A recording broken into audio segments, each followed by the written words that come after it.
কুঞ্জনপুরের একমাত্র জমিদার হিজল সেন।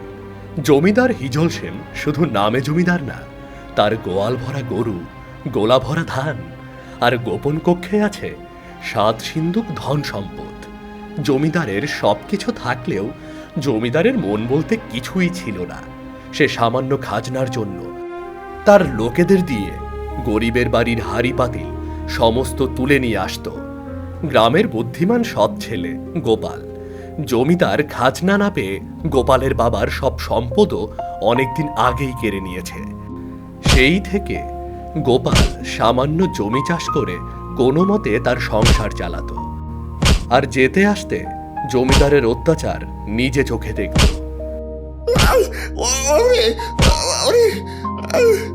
ভিখারির বাচ্চা, আমাকে খাজনা না দিয়ে তুই জমি চাষ করতে গেছিস? তোর সাহস কি করে হয় হুকুম অমান্য করার? বাবু, গত বছর এই জমিতে তেমন ভালো ফসল ফলাতে পারেনি বলে খাজনা দিইনি। এবছরে ভালো ফসল হলে আপনাকে দ্বিগুণ খাজনা দিয়ে সব পরিশোধ করে দেব। চাষ করতে দেব? আরে তুই জানিস না আমি খাজনা বাকি রাখি না। যারা আমাকে প্রতি বছর ঠিক মতো খাজনা দিতে পারে তাদেরকে আমি জমি চাষ করতে দিই, আর যারা খাজনা দেয় না তাদেরকে ধরে নিয়ে এসে পিটিয়ে খাজনা পরিশোধ করে নিই। দয়া করুন বাবু, দয়া করুন, তা না হলে যে আমাদের এই বুড়ো বুড়িকে না খেয়ে পেয়ে মরতে হবে। দয়া? আমার মনে কোনো দয়া মায়া নেই।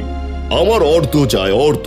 কালকের মধ্যে খাজনা দিলে তবেই জমিতে যাবি, নয়তো ভুলেও জমির কাজে যাবি না। এই, যেতে দে ওদের।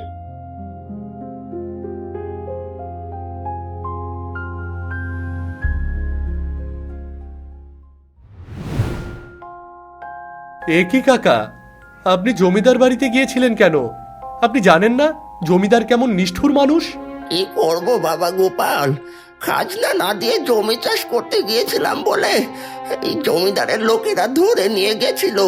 আপনি তো আগে থেকেই জানতেন জমিদার কেমন মানুষ।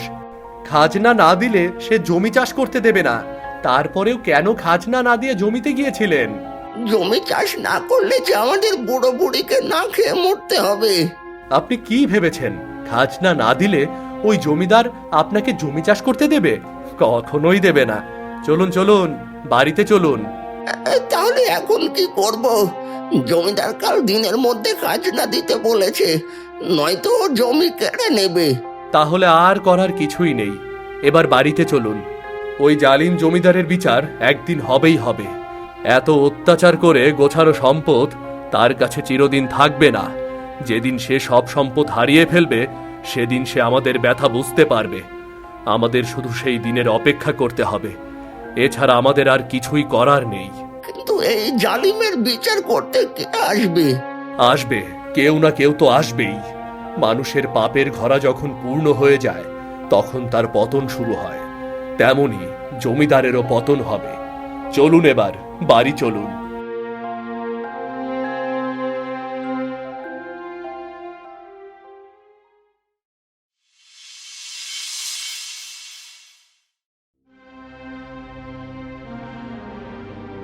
নমস্কার জমিদার বাবু, নমস্কার। হ্যাঁ নমস্কার, কিন্তু কে তুমি? তোমাকে তো চিনলাম না।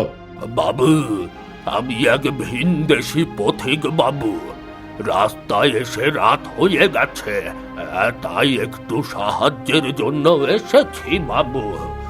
যদি একবেলা অন্ন, জল আর একটুখানি জায়গা দিতেন থাকার মতো, তাহলে অনেক উপকার হতো বাবু। সাহায্য? দেশের ফকির ভিক্ষে পায় না, এসেছে ভিন দেশ থেকে। শোনো, আমি কাউকে সাহায্য করি না, এখন এখান থেকে চলে যাও। শুনেছি আপনি অনেক ধনী, আপনার ধনের কোনো কমতি নেই। এত ধন দিয়ে কি করবেন বাবু? যদি বিপদে পড়া মানুষকে সাহায্যই না করেন, কি করবেন এগুলো দিয়ে? আমার ধন সম্পদ দিয়ে আমি কি করব তা কি তোমাকে বলতে হবে? না না না না, আমাকে বলতে হবে না, তবে একটু সাহায্য করুন। আমার এখন যাওয়ার মতন কোনো জায়গা নেই। ঠিক আছে, গোয়াল ঘরে গিয়ে ঘুমিয়ে পড়ো, কিন্তু কোনো খাবার পাবে না। সকাল হলেই চলে যাবে। যাও, এই তুই যা, একে গোয়াল ঘরটা দেখিয়ে দিয়ে আয়, যা। ঠিক আছে বাবু, এসো এসো আমার পিছু পিছু।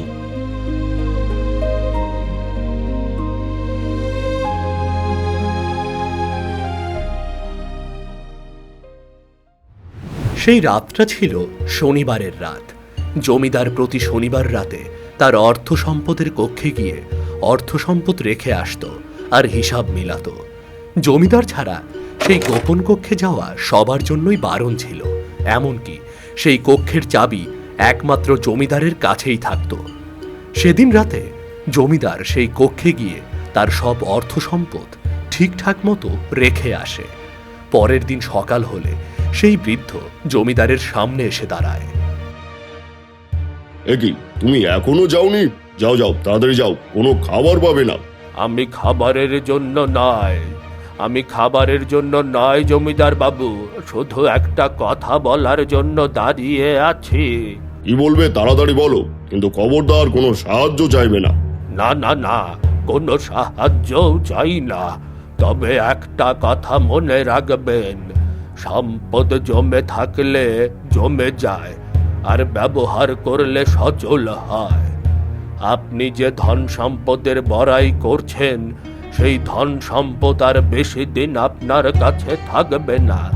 তখন আপনি সবচাইতে বেশি ব্যথিত হবেন। তখন আপনি ঠিক আপনার ভুল বুঝতে পারবেন। আমার ধন কে নেবে?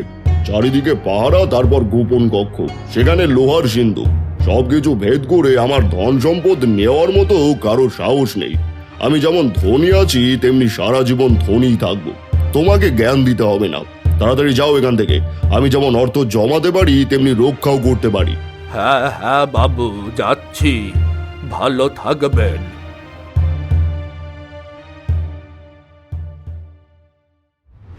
বৃদ্ধ চলে যাওয়ার পর 3 দিন কেটে যায়। এরপর জমিদার কি যেন ভেবে একা একা তার ধন সম্পদ দেখতে আসে। কিন্তু জমিদার এসে যা দেখতে পায় তাতে জমিদারের পায়ের নিচের মাটি সরে যায়। কারণ দরজা জানালা সব অক্ষত থাকলেও জমিদারের 7 সিন্ধুক সম্পদের এক কানাকড়িও সেখানে নেই। এমন অবস্থা দেখে জমিদার সঙ্গে সঙ্গে জ্ঞান হারিয়ে ফেলে। কিছুক্ষণ পর জমিদার বাড়িতে কান্নাকাটি শুরু হয়। জমিদার তার সবকিছু হারিয়ে একা একা বসে কান্না করতে থাকে। হায় হায়, আমার সব শেষ, আমার জমানো অর্থ সম্পদ সব শেষ, সব শেষ। এইসব কি বলছেন? আপনার সব সম্পদ কোথায় যাবে আর কিভাবে শেষ হবে? আপনার জমি জমা সবই তো আছে। না না না না না, কিচ্ছু নেই, কিচ্ছু নেই, সব শেষ। আমার জমানো 7 সিন্ধুক স্বর্ণ একটাও নেই। এই 7 সিন্ধুক স্বর্ণ? আরে হ্যাঁ, আমার 7 পুরুষের জমানো সম্পদের সাথে আমার জমানো সম্পদ সব শেষ। সব চোরে নিয়ে গেছে, সব নিয়ে গেছে। কিন্তু বাবু, চোর কখন ঢুকবে? আমরা তো সব সময় পাহারা দিই, বাইরে থেকে তো একটা বিড়াল প্রবেশ করতে দিই না। এটা কোনো সাধারণ চোরের কাজ না, নিশ্চয়ই কোনো অভিজ্ঞ চোরের কাজ। তাহলে এখন কি করবেন?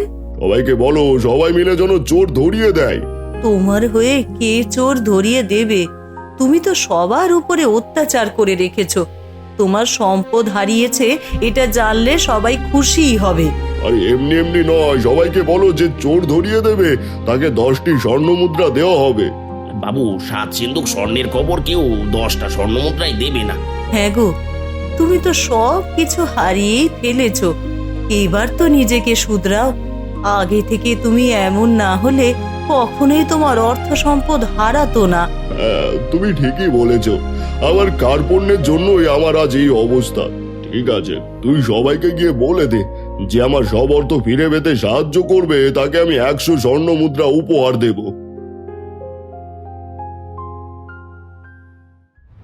জমিদারের কথা মতো লাঠিয়াল ধীরে ধীরে আশেপাশের সব গ্রামে খবর ছড়িয়ে দেয়, যার ফলে জমিদারের সম্পদ হারানোর খবর ধীরে ধীরে সবাই জানতে পারে।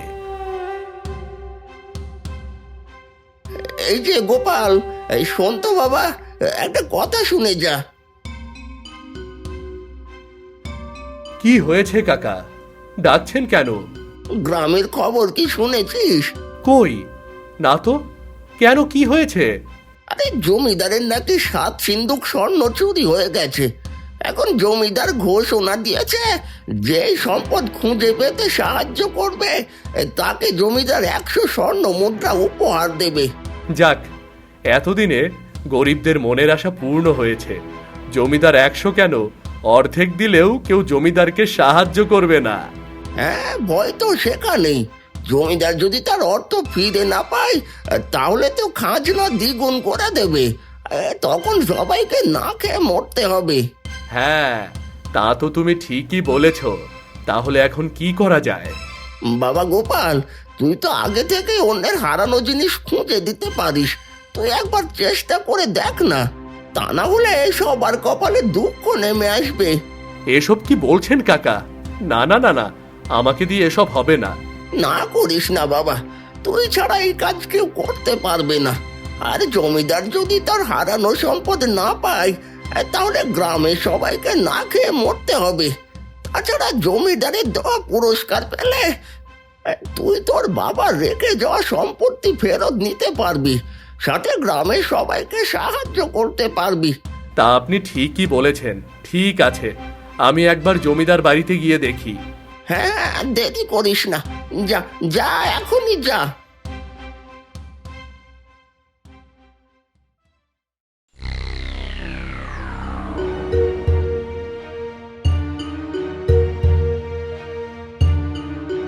এই বাবু, এই ছেলেটা নাকি আপনার চুরি হওয়া সব সম্পদ খুঁজে বের করে দেবে, তাই একে নিয়ে আসলাম। আরে গোপাল, তুই তো একজন সাধারণ ঘরের ছেলে, তুই কি করে আমার হারানো সম্পদ খুঁজে বের করে দিবি? বাবু, ধনীদের নজর সব সময় ধন সম্পদের উপরে থাকে, আর গরিবদের নজর থাকে রাস্তার ধুলোর দিকে। আর চোর ধরতে গেলে অর্থের দিকে নয়, ধুলোর দিকে তাকাতে হয়। কথা তো একেবারে পাকা। ঠিক আছে, তোকে সুযোগ দিলাম, পারলে পুরস্কার। তাহলে এবার আমাকে সেই জায়গায় নিয়ে চলুন যেখানে আপনি আপনার অর্থ সম্পদ লুকিয়ে রাখতেন। এই লাঠিয়াল, যা ওকে নিয়ে যা। এসো এসো আমার সাথে।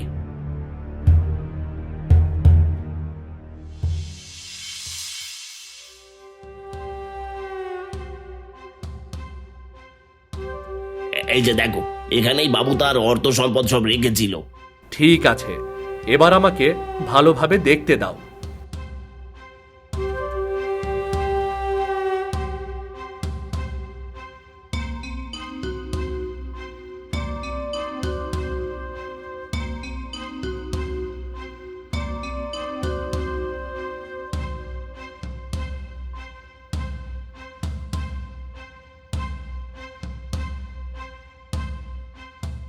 এ কি? এটা তো দেখে মনে হচ্ছে কোনো কিছুর গুঁড়ো। আর এই গুঁড়ো ছাড়া চোর কোনো কিছুর চিহ্ন রেখে যায়নি। এমন চোরকে খুঁজে বের করা কঠিন হয়ে পড়বে। আচ্ছা, ওই দরজার ওপারে কি আছে? এই দরজার উপরে কিছুই নেই, শুধু বাগান। তবে চিন্তা করার কিছু নেই, চুরি ওই দরজা দিয়ে হয়নি, কারণ দরজা আগে থেকে এই বন্ধ ছিল। যতই বন্ধ থাকুক, একবার দেখতেই হবে। তুমি ওই দরজা খুলে দেওয়ার ব্যবস্থা করো। সে আর এমন কি, এখনই খুলে দিচ্ছি।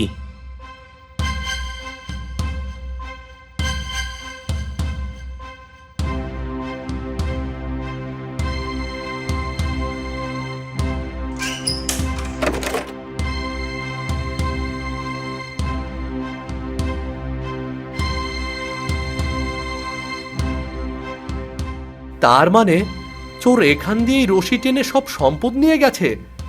ঠিক আছে, এবার বাকি কাজটুকু আমি একাই করব।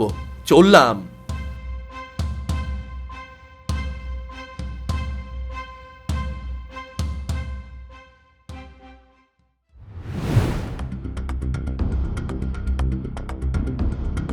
কি গো গোপাল, কোথাও যাবে নাকি? হ্যাঁ, যেতে তো হবেই, কিন্তু তার আগে কয়টা কথা বলার ছিল। বলো, কি বলতে চাও? আচ্ছা কাকা, গত 2-1 রাতের মধ্যে এই ঘাটে কি কোনো অচেনা নৌকা এসেছিল? না না, এই ঘাটে কোনো নৌকা আসেনি। তবে রাতের বেলা ওই সামনে নাকি একটা অচেনা নৌকা এসেছিল, আর অনেক ভারী ভারী জিনিস নৌকায় তুলছিল। সবাই জমিদারের লোক ভেবে কাছে যেতে সাহস পায়নি। বুঝতে পেরেছি। আচ্ছা কাকা, ওই জঙ্গলটিতে কি এখনো সেই সাধুরা থাকেন নাকি? হ্যাঁ, থাকে তো। এখনো নাকি অনেক গরিবেরা গিয়ে সেখান থেকে অনেক ধন সম্পদ লাভ করে নিয়ে আসে। বেশ, তাহলে আমাকে একটু ওখানে নিয়ে যাবেন? হ্যাঁ, নেব না কেন, উঠে পড়ো, এখনই নিয়ে যাচ্ছি। এবার যদি তোমার মনের আশা পূর্ণ হয় তাহলে পরের বার আমিও যাব।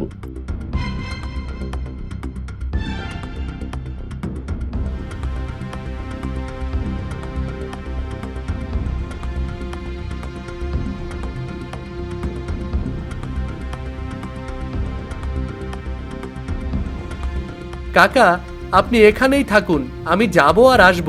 ঠিক আছে, তোমার জন্য অপেক্ষা করছি, কিন্তু একটু তাড়াতাড়ি এসো, সন্ধে হওয়ার আগেই ফিরে যেতে হবে। হ্যাঁ, হ্যাঁ, যাব আর আসব।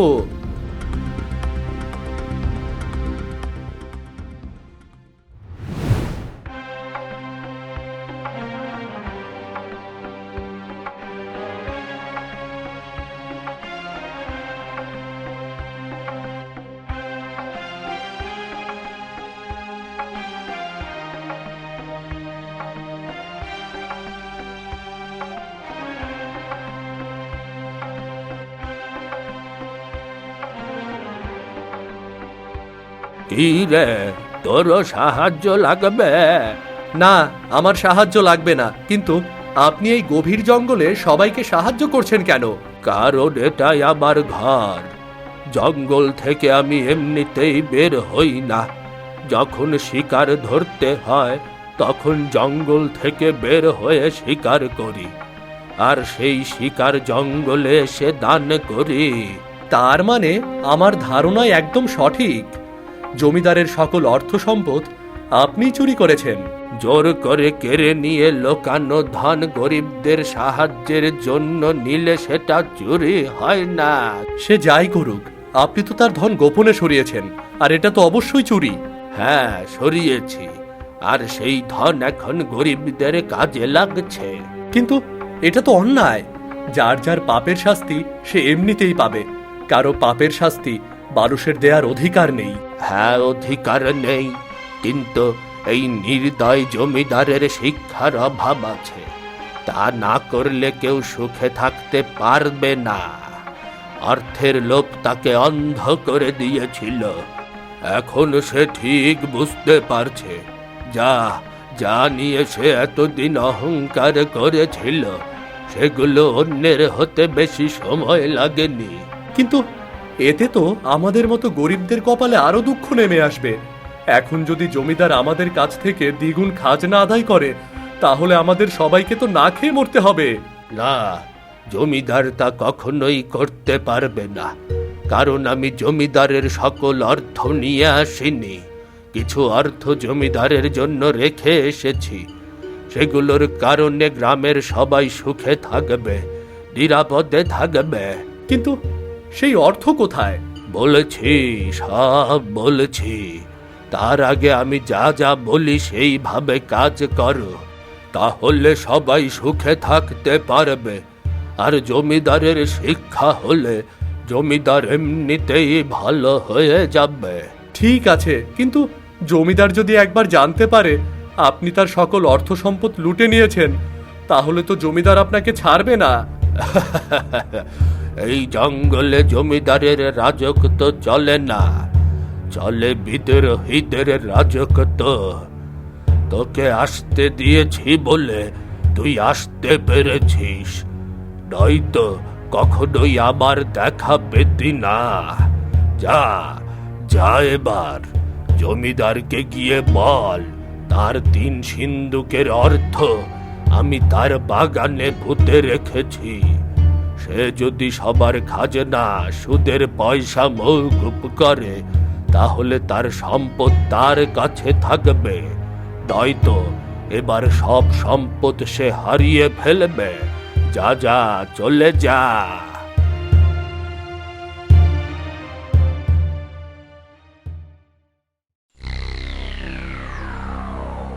পেয়েছো পেয়েছো, আমার হারানো সম্পদের সন্ধান পেয়েছো? হ্যাঁ, পেয়েছি, কিন্তু পুরোটা নয়।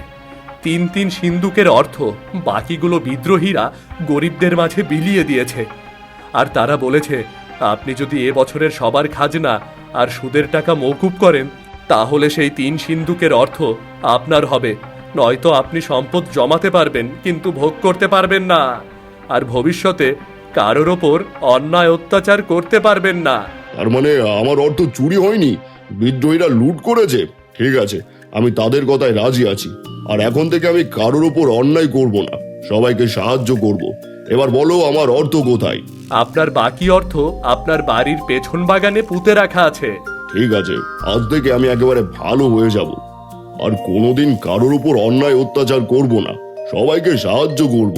ঠিক আছে, এবার চলুন আপনার অর্থ আপনাকে বুঝিয়ে দেই।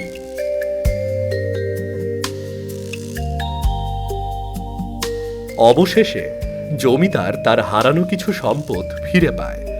এরপর গোপালকে তার ন্যায্য পাওনা বুঝিয়ে দেয়। সাথে জমিদার আর অহংকারী জমিদার থাকে না, সে হয়ে ওঠে দয়ালু জমিদার, যার ফলে গ্রামের সবাই সুখে শান্তিতে বসবাস করতে থাকে।